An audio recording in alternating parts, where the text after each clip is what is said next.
entitled The Power of Hope. Hope, according to the Merriam-Webster Dictionary, defines it as a feeling of expectation and a desire for a certain thing to happen. It can be a feeling of trust. It can be the wanting of something to happen. Now, usually this expectation, feeling of trust, and wanting is for something good to happen. But hope can also expect, trust, and want negative things to happen. It reminds me of a modern parable about two identical twin boys.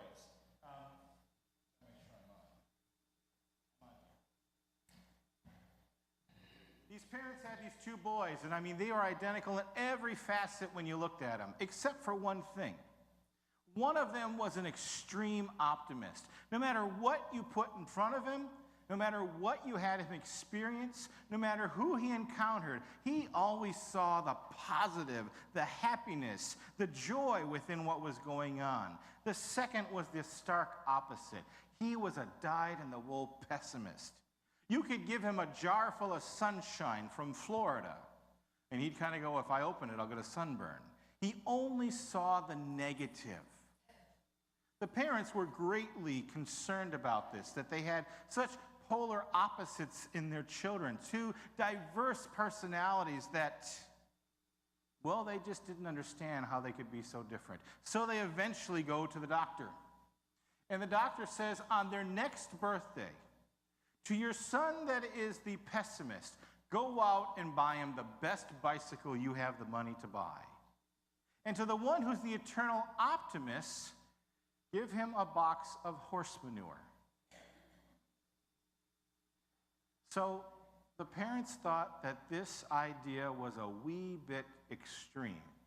But when their birthday rolled around, they bought the best bike for their pessimistic child they could find. It was the finest racing bike for his size and his age. It was a trophy piece. It was beautiful. And to the optimist, they gave a very carefully yet beautifully wrapped box of horse manure. The boys come downstairs, see their presents. The pessimist unwraps his and says, wow, bike, I'll probably crash it and break my leg. The optimist rips open his present and examines it. Kind of looks at it. He's puzzled. He's confused. Why does he have a box of poop? And then all of a sudden he set it aside, threw the wrappings off his lap, and went charging out the door. And he said, you can't fool me! Where you have a box of horse poop, there's got to be a pony. Where is it?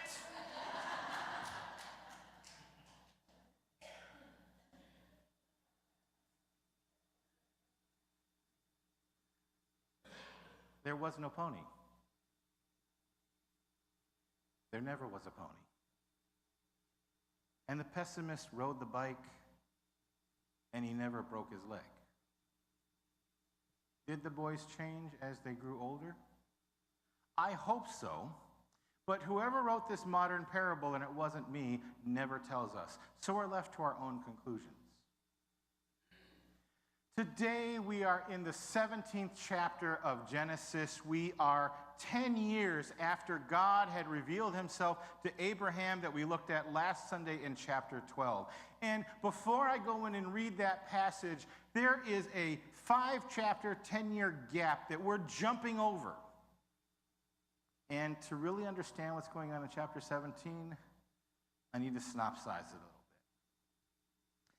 So in chapter 12, God calls Abram and Sarai, his wife, to leave their land, which, think of it as they lived in Los Angeles, and they were being called to settle in Boston.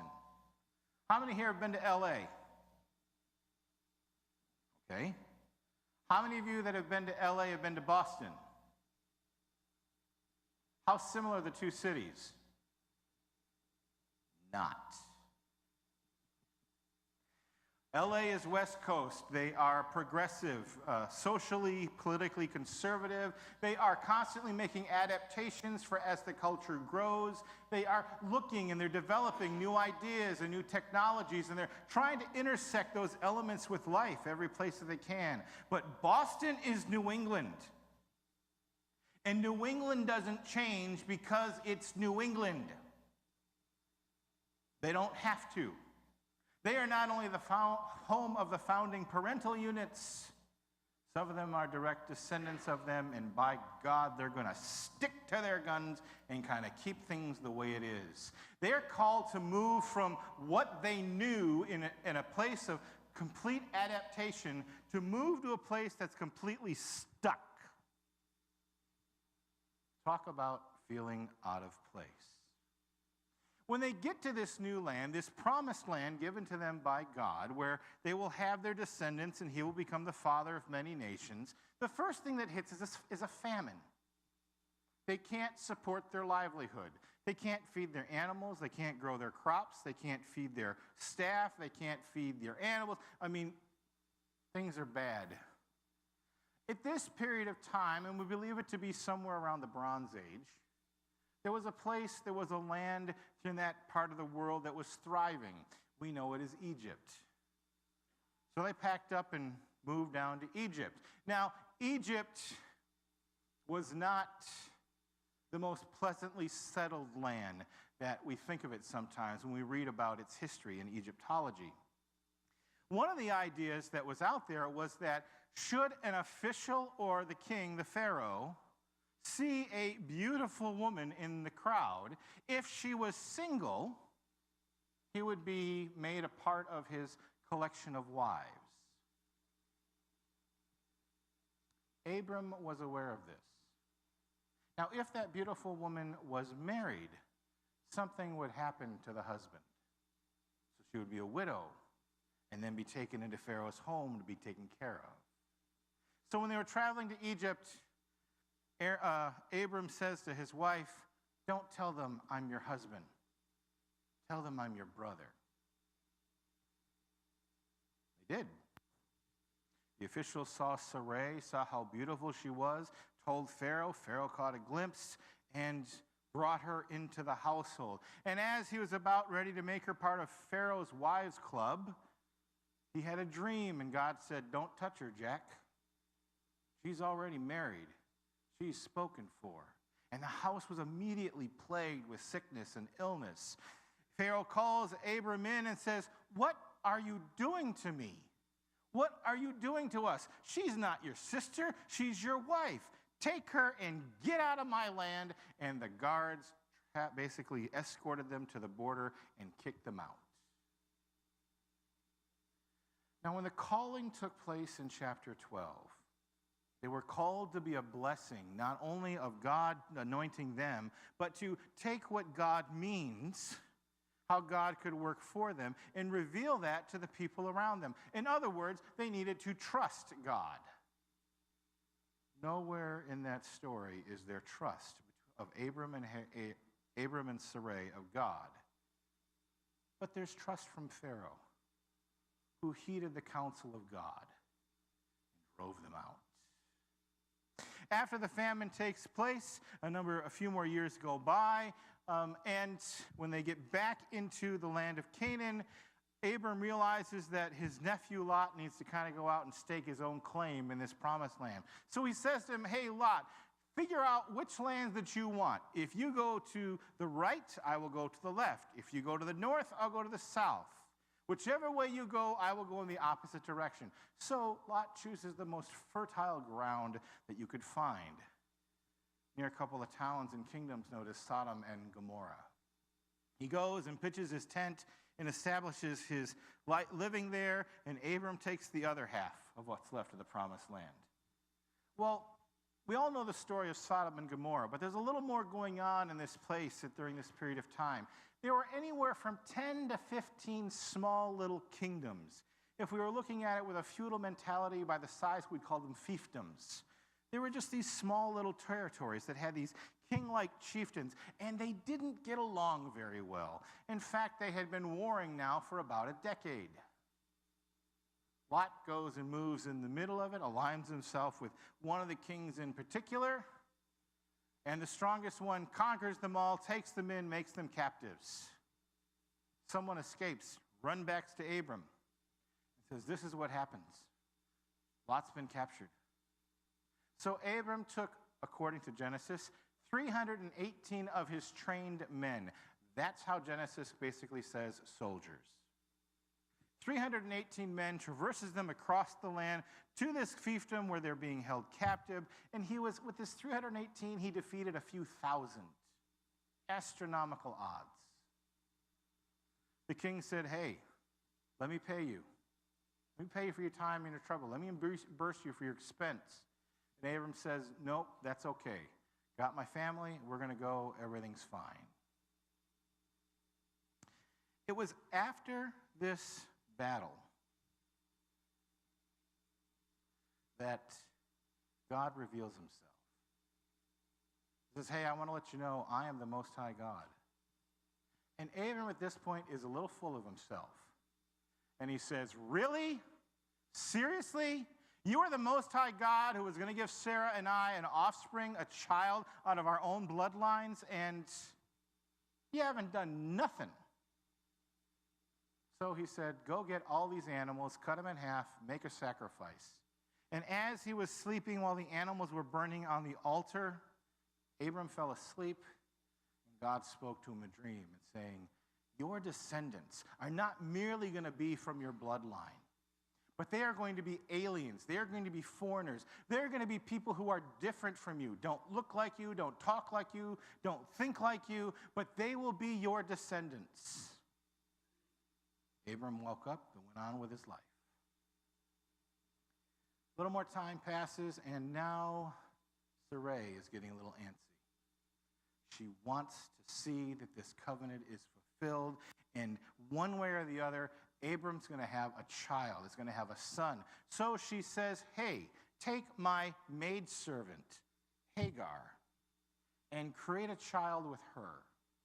Now, to you and I here in postmodern 21st century America, we hear that and say, big honkin' no-no. But we're talking about an incredibly ancient time and an incredibly ancient culture where this was a common practice. So let's not judge that, shall we? Hagar has a child. She becomes pregnant by Abram. Now, when I think about this portion of Abram and Sarai's history, especially Sarai, I can relate a tiny, tiny bit. I have no idea what it's like to be pregnant. I have no idea, yeah, I'm a guy. I have no idea what it's like to carry life within me. I have no idea what it's like to have the joy that just glows from within when you have this life that's going to be in your care for the next number of years, for the rest of your life. To know that you've been given a gift, and it's a precious gift, not a possession, but a person that you'll be able to mold and foster and help grow into adulthood, to become the person that God wants them to be. I don't know what it's like to be that vessel that carries it. But I know what it's like to be jealous that I can't. You see, when my wife was pregnant with our son, I did everything that the husband should do. I even had extreme sympathy pains. Ladies, laugh all you want. You can ask my wife the day that you meet her. She'll tell you about it.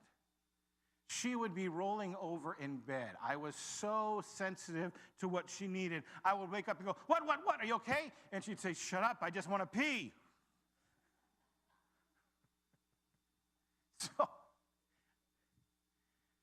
But on Sunday mornings when I would be standing and doing the sermon part, she would get this,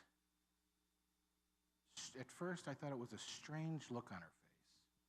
And then in time, I realized that it was incredible joy, because as I would be speaking, the baby would be kicking. And she made the mistake of telling me that that's what's going on. A couple Sundays later, I'm preaching. She's sitting there. The look is on her face. And I want to stop what I did want to do, and I want to come down and touch her belly. I wanted to join in the experience, in the joy, in the interaction. but I couldn't. Neither could Sarai, because Hagar was carrying the child. Now, when we're faced with adverse situations, we have a number of ways of handling with it. And we usually try to put our best foot forward when we've created this situation and try to be graceful and loving and caring. But that eventually erodes into nastiness and judgment and sometimes even levels of cruelty. Sarai fell into the depths of cruelty to the point that she had made Hagar so upset, so uncomfortable to do the bidding of her mistress that she ran away, ran back home to Egypt. And on this journey home, she stopped and God spoke to her and said, "Stop. Don't go. I got your back. Go back. Everything will be fine. I will remember your son." And she named him Ishmael, which means God hears me.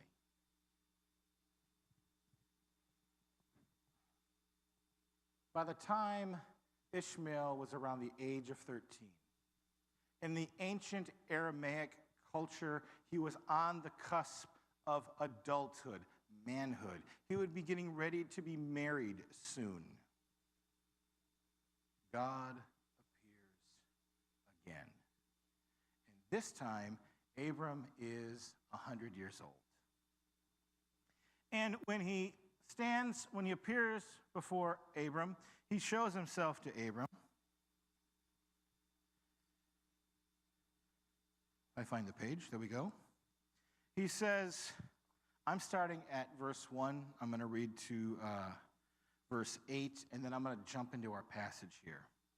He says, I am God Almighty. Walk before me and be blameless.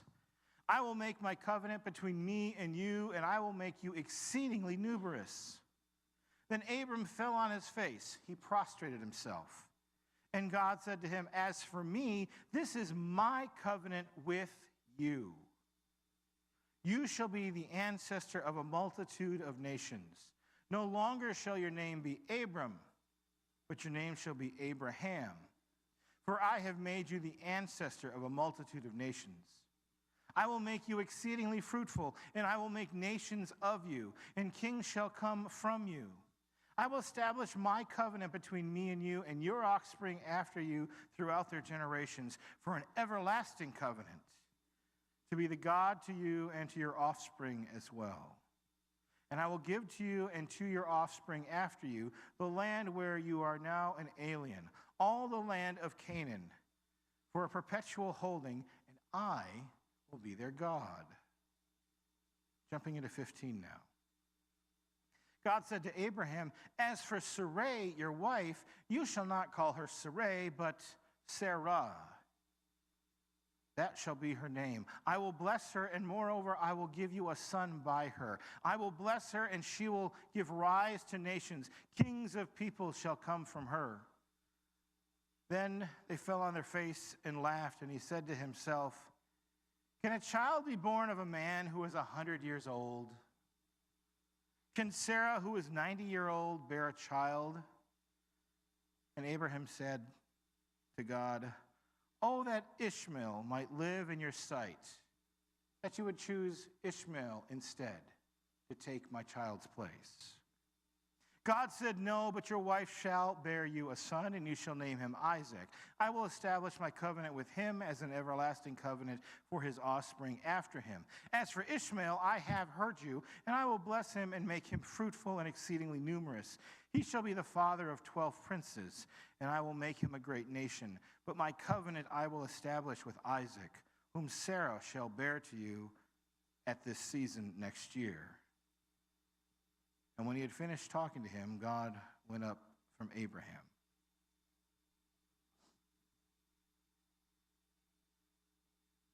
They guesstimate anywhere from 12 to 15 years took place from that moment of first calling to this moment of revelation, where the covenant has not been made but has been reestablished and more clearly defined.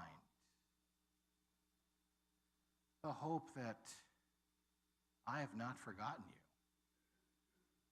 You may not have seen me, you may not have heard me, I may not have revealed myself to you this whole time, but I have been there all along since I've shown you, revealed myself, and called you. Since you have followed and left everything that you know and have gone into the unknown, I have been there. I carried you through the war. I carried you through the famine. And just think what I'm going to carry you into the future. What I find entertaining is that within God's promise, within God's hope that he gives, God's got a wicked sense of humor. Does any lady here who's past the menopausal stage want to have a child? Been there, done that, right? But what about the women that you know that are the same age that have never had children, who feel that void in their life?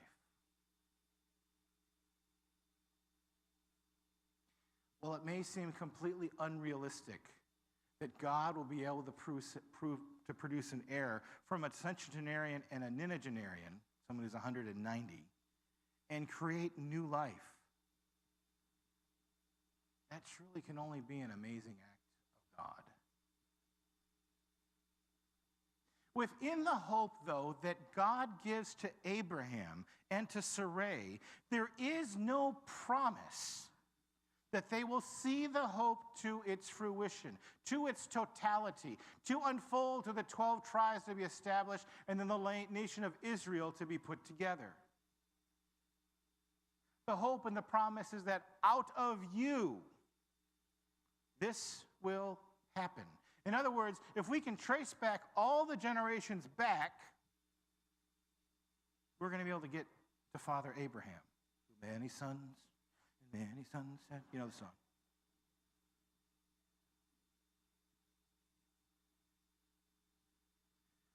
The reason why I highlight that, the power of hope, is that sometimes when we have hope in something, we have an expectation. An expectation that it'll happen my way, my time, so I can benefit, so I can see it, so I can feel the glory. But if we learn anything from this passage in Genesis, what we learn is that we are part of God's plan. We are not God's plan. How old is this church? Sorry? 1903? So you're over 100 years old. How many pastors have you had in 100 years? 9, 10, 12? I haven't read the full history yet, but it's been a lot. All of those pastors had a ministry that started and ended. They were part of this church's history, and while they were here, they defined some of it, but they are not the defining element of the church's history, the church's presence, the church's mission. That comes from God. The pastor, whether settled or transitional, we're just part of what's going on. And whether you've been part of this congregation for 90 years, 90 days, or 90 minutes, you are just part of the hope that God has put into this place to be a mission to the community and beyond. The hope should not be, what can we create that can stand the test of time? The hope should be, how can we be part of God's ministry, his presence, his love, his mercy, his care that has stood the test of time since creation itself took place.